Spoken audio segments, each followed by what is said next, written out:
கண்மணி அன்புடன் சரியல்ல அடுத்து வர எபிசோட்ல என்ன மாதிரியான ட்விஸ்ட் எல்லாம் இருக்க போகுதுங்கிறத இந்த வீடியோவில் பார்க்கலாம். நம்ம அன்பு பாட்டெல்லாம் போட்டுட்டு பயங்கரமா டான்ஸ் எல்லாம் ஆடிட்டு இருக்காங்க. கண்மணி அந்த நேரத்துல சாமி கும்பிட்டுட்டு இருக்காங்க. பயங்கர டிஸ்டர்பன்ஸா இருக்கு கண்மணிக்கு.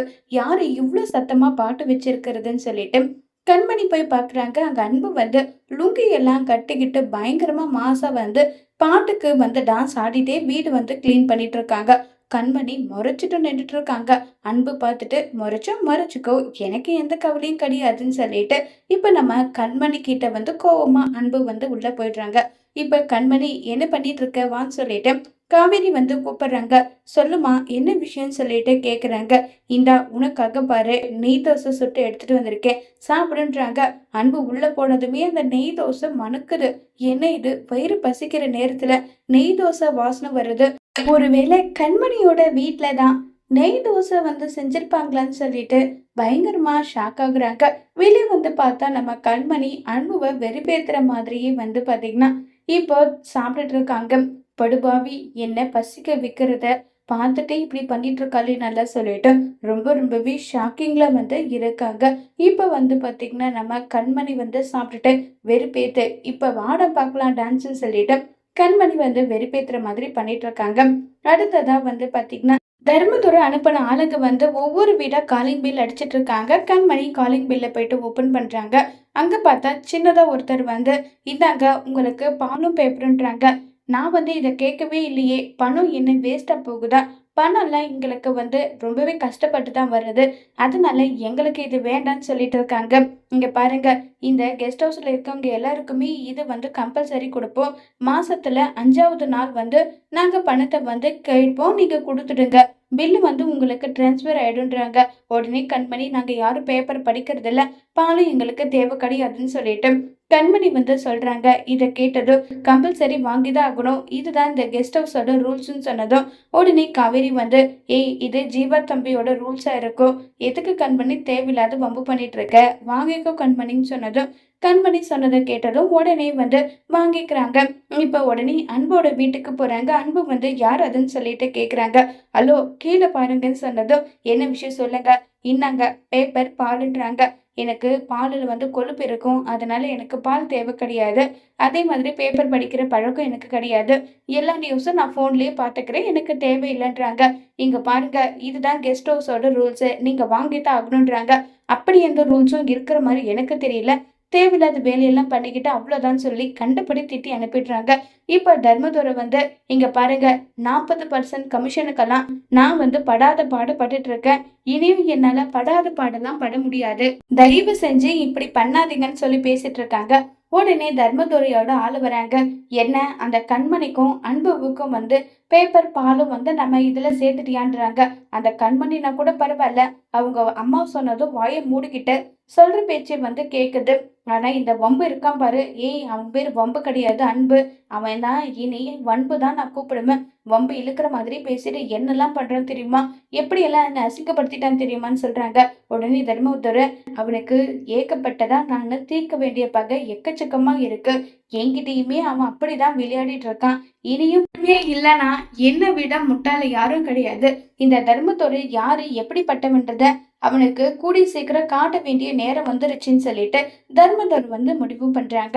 இப்ப அன்பு குளிச்சுட்டு இருக்காங்க. தர்மதுரை அன்போட வீட்டுல ஒட்டு கேக்குறாங்க. ஓ குளிச்சுட்டு இருக்கியா, இப்ப பாருன்னு சொல்லிட்டு அன்புவோட வீட்டுக்கு போற பைப் கனெக்ஷனை மட்டும் கேட் வால் ஆஃப் பண்ணிடுறாங்க.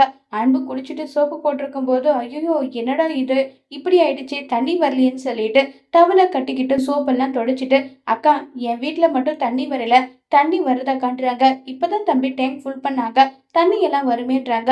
இன்னொரு அண்ணா கிட்ட கேக்குறாங்க. அவங்களும் கண்டிப்பா தண்ணி வரும், நான் இப்பதான் குளிச்சுட்டு வந்தேன்னு சொல்லிட்டு எல்லாம் இருக்காங்க. உடனே நம்ம கண்மணி சிரிச்சுட்டு போறாங்க. அன்பு டவலோட இருக்கிற குளத்தை பார்த்து சிரிக்கிறாங்க.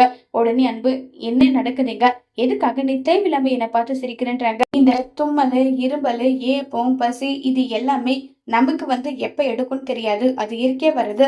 சிரிப்பும் அப்படிதான், நான் சிரிச்சா உனக்கு என்ன நோக்குதுன்னு சொல்லிட்டு கண்மணி கேட்டுட்டு போனது வாய் கொழுப்பு அதிகமாயிடுச்சுன்னு சொல்லிட்டு அன்பு வந்து அங்கிருந்து கிளம்பி போயிடுறாங்க.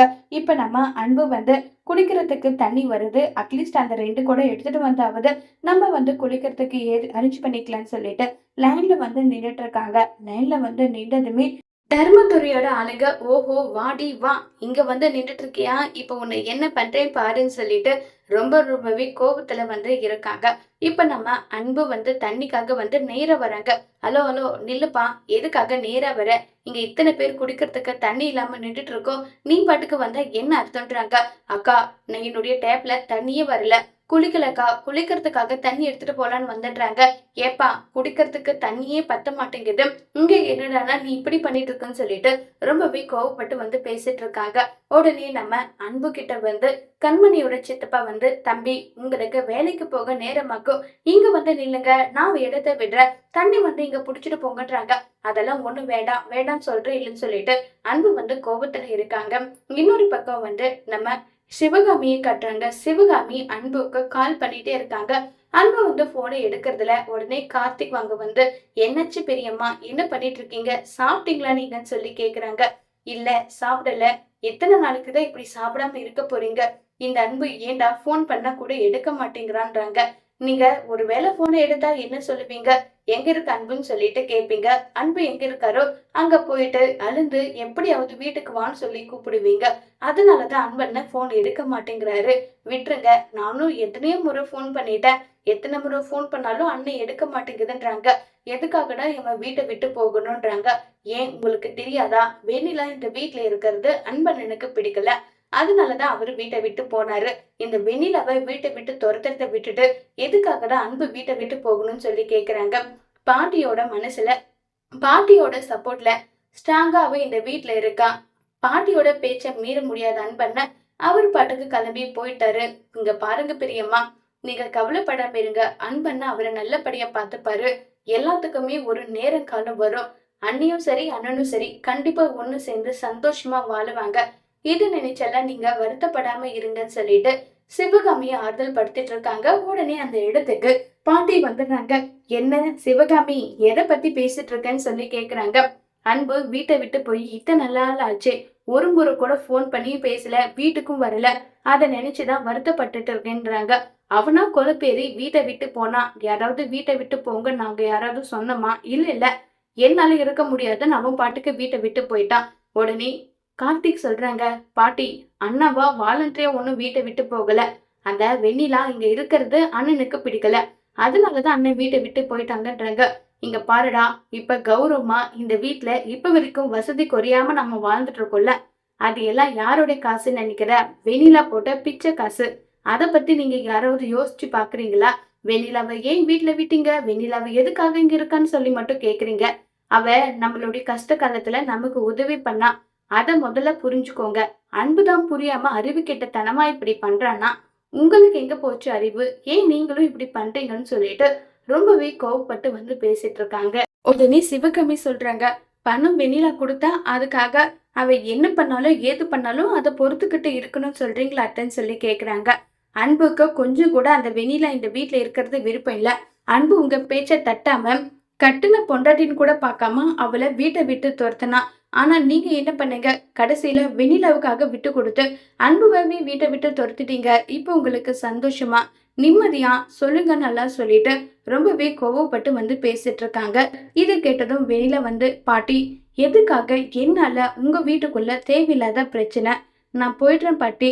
சிவகாமி ஆண்டிக்கு நான் எப்ப இந்த வீட்டுக்கு வந்தனும் அப்பத்துல இருந்து நான் இங்க இருக்கிறது அவங்களுக்கு கொஞ்சம் கூட பிடிக்கல.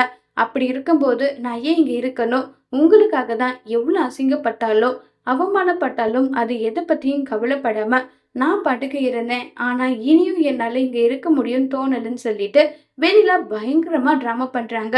உடனே சிவகாமி, போதும் போதும் நிறுத்தடி, நீ எந்த அளவுக்கு நடிப்புக்காரின்னு எனக்கு என்ன தெரியாதுன்னு நினைச்சிட்டு இருக்கியா, உன்னை விட பல மடங்கு நான் பார்த்தவ, போதும் போதும் கொஞ்சம் வாய மூடுன்னு சொல்லிட்டு சிவகாமி சொல்றாங்க. உடனே ராஜேஸ்வரி வந்து, ஏய் சிவகாமி, வாய மூடிட்டு, என்ன நினைச்சிட்டு நீ இப்படி பேசிட்டு இருக்கேன்னு சொல்லிட்டு ரொம்பவே கோவப்பட்டு வந்து பேசிட்டு இருக்காங்க. வெண்ணிலா, யாரு என்ன சொன்னாலும் அதை பத்தி நீ கவலைப்படாதம்மா, நாங்க இப்ப தலை நிமிர்ந்து நிக்கிறதுக்கு காரணமே நீதான், நீ இப்படி எல்லாம் வந்து பேசக்கூடாது, என்ன ஆனாலும் சரி, யார் உன்னை பத்தி தரக்குறைவா பேசினாலும் சரி, நீ என்கிட்ட வந்து சொல்லு. அதுக்கப்புறம் நான் அவங்கள பார்த்துக்கிறேன். இதுக்காக நீ ஃபீல் பண்ணிட்டெல்லாம் இருக்காதுன்னு சொல்லிட்டு, இப்ப நம்ம வெண்ணிலாவுக்கு ஆறுதலா வந்து பேசிட்டு இருக்காங்க ராஜேஸ்வரி பாட்டி. இது கேட்டு சிவகாமிக்கு பயங்கர கோபம் வருது. உடனே வெண்ணிலா சிரிச்சுக்கிட்டே, பாத்தீங்களா? பாட்டி என் மேல வச்சிருக்க நம்பிக்கை பாசம் கூட உங்க யாருக்குமே கிடையாது. பாட்டி, இன்னொரு முறை நான் உங்களுக்கு போட்ட பிச்சுனெல்லாம் சொல்லாதீங்க. நீங்க இல்லனா எனக்கு உறவுன்னு எதுவுமே கிடையாது. உங்களுக்கு செய்யாம வேற யாருக்கு செய்ய போறேன் பாட்டி. தயவு செஞ்சு இப்படியெல்லாம் பேசாதீங்கன்னு சொல்லிட்டலாம். இப்போ வெண்ணிலா வந்து பயங்கரமா வந்து காக்கா பிடிச்சிட்டு இருக்காங்க. உடனே கார்த்திக் வந்து சிவகாமி கிட்ட, பாத்தீங்களா பெரியம்மா, எப்படியெல்லாம் மயக்கி வச்சிட்டு இருக்கான்னு சொல்லிட்டு, பாட்டி பொறுத்த வரைக்கும் பணம் இருந்தா சரி, அவ எப்படிப்பட்டவளா இருந்தாலும் அத பத்தி கவலைப்பட மாட்டாங்க. அந்த மாதிரி தான் பண்ணிட்டு இருக்கான் இந்த வெண்ணிலான்றாங்க. நானும் பார்த்துட்டு தான் இருக்கேன் கார்த்திக். அவ நடந்துக்கிற விதம் எல்லாமே ரொம்பவே கோவமா இருக்கு. இவளுக்கெல்லாம் ஒரு முடிவு கட்டணும்னா அன்பு கண்மணி 2 பேரும் ஒண்ணு சேரணும். ஆனா அவங்க 2 பேரும் அது புரிஞ்சுக்காம ஈகோவால இப்ப 2 பேரும் பிரிஞ்சு இருக்காங்க. அது வெண்ணிலாவுக்கு சாதகமா யூஸ் பண்ணிட்டு இருக்கா. ஏன் இந்த கண்மணி புரிஞ்சுக்கவே மாட்டேன்றான்னு தான் எனக்கு புரியலன்னு சொல்லிட்டு சிவகாமி சொல்றாங்க. இங்க பாருங்க பெரியம்மா, 1000 தான் என்னதான் அண்ணி மேல கோவம் நீங்க வருத்தப்பட்டுட்டு இருந்தாலும், அண்ணியோட இடத்துல இருந்து யோசிச்சு பாருங்க. உங்க ஃப்ரெண்ட அப்படி ஒரு கேவலமான வார்த்தையை சொல்லி பேசினாங்க. உங்களால ஏதாவது பேச முடிஞ்சுதா? இல்ல என்னால ஏதாவது பேச முடிஞ்சுதா? பெத்த அம்மாவ கண்ணு முன்னாடி அசிங்கப்பட்டு நிக்கிறத எந்த பொண்ணால தான் பார்க்க முடியும்? அண்ணி கோவப்பட்டது சரிதான். அண்ணன் தான் புரிஞ்சுக்க மாட்டேங்கிறாருன்னா, நீங்களும் ஏன் பெரியம்மா புரிஞ்சுக்காம பேசுறீங்க? நீங்க எதுக்காக தேவையில்லாம பேசி உங்க எனர்ஜியை நீங்க வேஸ்ட் பண்ணிக்கிறீங்க நல்லா சொல்லி ரொம்பவே வருத்தப்பட்டும் ஃபீல் பண்ணியும் பேசிட்டு இருக்காங்க. இல்லடா கார்த்திக், நான் என்ன சொல்ல வரேன்னா, வேண்டாம் பெரியம்மா விட்டுருங்கன்னு சொல்லிட்டு இப்ப கார்த்திக் வந்து சொல்லிட்டு இருக்காங்க. கார்த்திக் சொன்னதை கேட்டதுமே சிவகாமிக்கு ஃபீல் ஆயிடுது. 1000 தான் இருந்தாலும் கண்மணி பண்ணது சரிதான், அன்பு பண்ணதுதான் ரொம்ப பெரிய தப்புன்னு சொல்லிட்டு சிவகாமி வந்து யோசிச்சுட்டே இருக்காங்க. அதனால கண்மணி கிட்ட நம்ம மன்னிப்பு கேட்கலாம். இப்ப வரைக்கும் கண்மணிக்கு ஆறுதலா 4 வார்த்தை கூட நம்ம பேசல. காவேரிக்கு போன் பண்ணி எங்க இருக்கா கண்மணின்னு சொல்லிட்டு நம்ம பேசி பார்க்கலாம்னு சொல்லி சிவகாமி முடிவு பண்றாங்க. இப்ப சிவகாமி காவேரிக்கு கால் பண்றாங்க. உடனே சிவகாமி கால் பண்ணதை பார்த்ததும் காவேரி போனை எடுக்கலாமா வேண்டாமான்னு சொல்லிட்டு தயங்கிட்டே இருக்காங்க.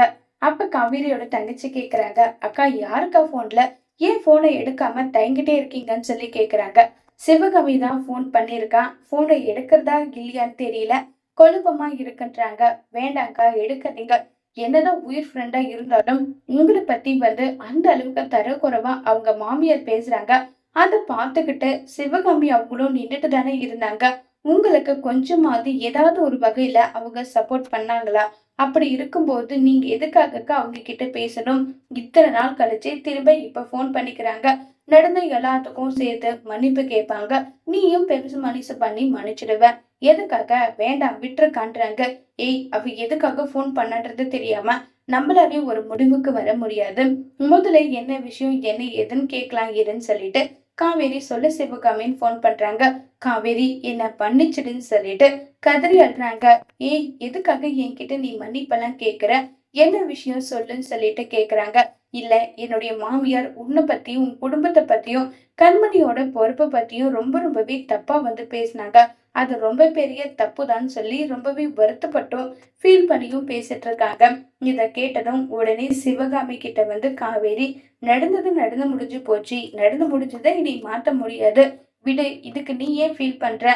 நீயும் தடுக்க ட்ரை பண்ண, உன் பேச்சாக யாருமே கேட்காத போது நீ மட்டும் என்ன பண்ணுவ, விடுன்னு சொல்றாங்க. சிவகாமி, என் மேல உனக்கு கோபம்லாம் இல்ல, வருத்தம் கூட இல்லைன்றாங்க. உடனே காவேரியோட தங்கச்சி வந்து, அது எப்படி வருத்தம் இல்லாமலாம் இருக்கும்? என் அக்காவை பத்தி தப்பா பேசினாங்க உங்களுடைய மாமியார். அதை கேட்டுட்டு அமைதியை தானே நீங்க இருந்தீங்க, இல்ல எங்களுக்கு சப்போர்ட் தான் பண்ணீங்களா? அப்படி இருக்கும்போது உங்களுக்கு எப்படி இப்படி எல்லாம் பேச மனசு வருது? என் அக்காவை பார்த்து பேச உங்களுக்கு என்ன தைரியம் இருக்குன்னு நல்லா சொல்லிட்டு சிவகாமி கண்டபடி பேசிடுறாங்க காவேரியோட தங்கச்சி. உடனே காவேரி போனை வாங்கி, என் மேல இருக்கிற பாசத்தால அவ அப்படி பேசிட்டா, மன்னிச்சிடுன்றாங்க. இல்ல, அவ கேக்குறது சரிதானே, நான் வந்து முட்டாள் ஆகிட்டேன்னு நல்லா சொல்லி ரொம்ப ஃபீல் பண்ணியும் வருத்தப்பட்டும் கதறி அழுதுட்டு இருக்காங்க. கண்மணி கிட்ட மன்னிப்பு கேட்கலனா கண்மணி என் முகத்தை பார்க்க கூட விரும்பல. அப்படி இருக்கும்போது அவகிட்ட என்னால மன்னிப்பு கேட்க முடியாது. இங்க வெண்ணிலாவோட அராஜகம் நாளுக்கு நாள் அதிகரிச்சுட்டே போகுது. கண்மணி அன்பு ஒண்ணு சேர்ந்தா மட்டும்தான் இது எல்லாத்துக்குமே இந்த பிரச்சனைக்கு முற்றுப்புள்ளி வைக்க முடியும். ஆனா அது நடக்கவே மாட்டேங்குதுன்னு சொல்லிட்டு சிவகாமி புலம்பிட்டு இருக்காங்க. இப்ப சிவகாமி கிட்ட காவேரி வந்து அன்பு வந்து அவங்க வீட்டுக்கு எதிரில தான் குடியிருக்காங்கன்ற விஷயத்த சிவகாமி கிட்ட வந்து காவேரி சொல்லுவாங்களாம். அப்படி ஒருவேளை சொன்னா சிவகாமி அன்போட மனச மாத்துவாங்களா இல்லையாங்கிறத வரப்போற எபிசோட்ல வெயிட் பண்ணி பார்க்கலாம். தேங்க்யூ.